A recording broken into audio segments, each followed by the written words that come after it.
Hi friends, welcome back to another episode of Generation Tech. My name is Alan. So last episode we talked about real life weapons that influenced Star Wars blasters. We covered all the Imperial weapons and now we're going to go on to the Rebel Alliance and other groups. The first weapon we see in A New Hope is the Blastech DH-17 blaster pistol. This large blaster pistol had a decent range, good power, and a high firing rate. It was small enough to be used in CQB situations, and was quite popular amongst Rebel Alliance naval personnel, as well as Imperial officers who ditched their E-11s for this lighter weapon. Like the E-11, the DH-17 was built from a Sterling submachine gun, a popular CQB weapon used by the British post-World War II. The DH-17 is recognizable by its uniquely shaped barrel. While a lot of infantry carried the DH-17 into battle, the main blaster rifle for the Rebel Alliance was the A280. Towards the end of the Galactic Republic, many local security forces were employing the A280 as their standard issue rifle. This means there are tons of them in stock and they are very easy to purchase. Although much larger and heavier than the E-11 used by stormtroopers, the A280 made up for it with power and range, which was important when you had to cut through stormtrooper armor, which, believe it or not, actually did quite a good job dispersing the energy from a blaster bolt. The A280 we see at the Battle of Endor was always one of my favorite blasters in Star Wars. There was something very familiar about its shape and design. It reminded me of the M4 carbine, which makes sense. After doing some research, I found out that the A280 is actually inspired by the civilian version of the M4, the AR-15. Just look at the receiver and pistol grip. There are two other variants of the A280, including the A280 CFE, which is a modular design weapon based around a pistol which can be turned into a sniper blaster rifle or an assault blaster rifle. You might remember it as the weapon that Cassian Andor uses, and it's also quite popular amongst Rebel commandos. The A280 CFE is still built around the AR-15 style pistol grip and receiver. The other version of the A280 is the A280C. It had a high firing rate and was most commonly used by Rebel Alliance Special Forces and Commandos. The A280C was based off one of the most important weapons to come out of World War II, the Stormguire 44, which ironically means storm rifle. At the time, submachine guns were becoming increasingly popular, but since they only fired pistol rounds, they lacked the stopping power and range that rifle cartridges did.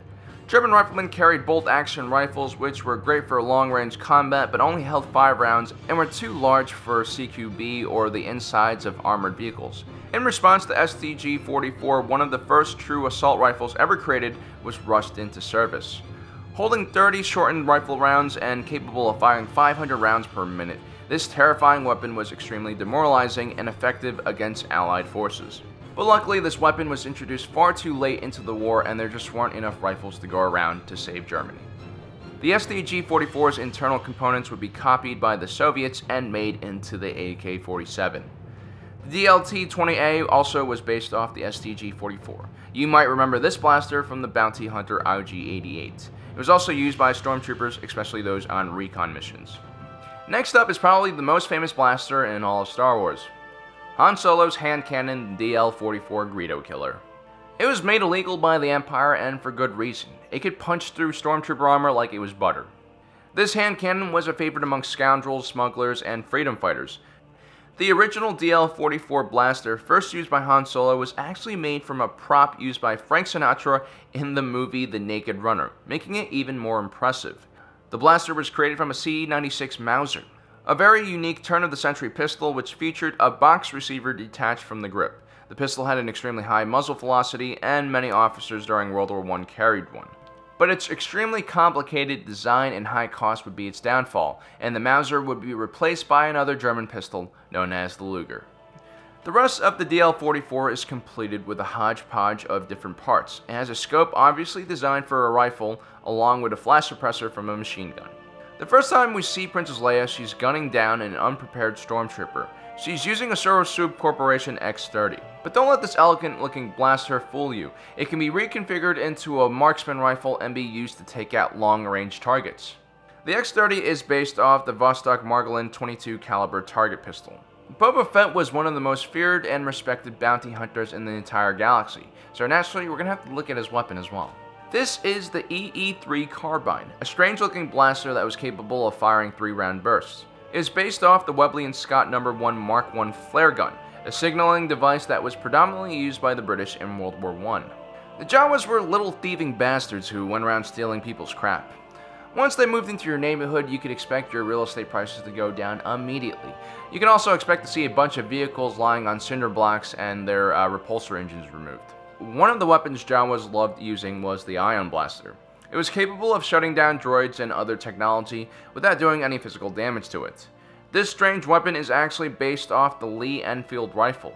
The rifle has been shortened and a grenade launcher designed for the Lee Enfield has been attached to the top. Lastly, we'll be looking at the Tuscan Cycler Rifle. These were slug throwers, aka traditional firearms.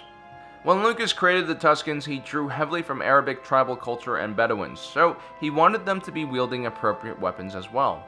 But the Tuscan Cycler rifles actually look quite similar to Afghan Giselle rifles. These homemade weapons were very personal and carefully decorated by the owner. Unlike European rifles at the time, the Giselle had a much longer barrel similar to the Kentucky rifles being used by American settlers.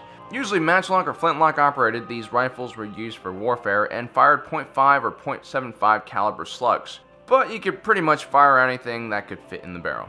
There's something awesome about how the majority of Star Wars weapons are just real guns with a bunch of weird crap bolted onto them. It gives the films a heavy post-apocalyptic feel to it. Originally it was done because of lack of budget. Designing and casting your own weapons was just a lot more expensive.